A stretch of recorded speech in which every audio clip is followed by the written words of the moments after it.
Siku moja masahaba wote walikaa na Nabii Muhammadin sallallahu alaihi wasallam.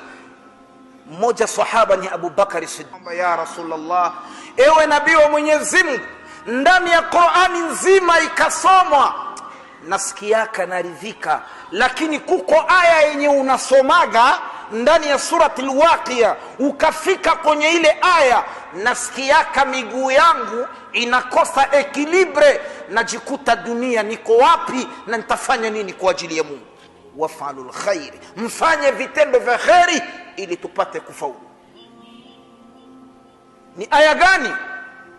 Abu Bakari akamwambia bwana mtume ya kwamba unaposoma aya katika surati al-Waqiya mwisho nasikia dunia kwangu haina tena maana ya mimi kuishi.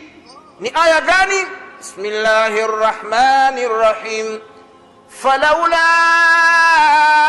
idha balaghatil hulqum wa antum hina idhin tanzurun wa nahnu aqrabu ilayhi minkum walakin la tubsirun.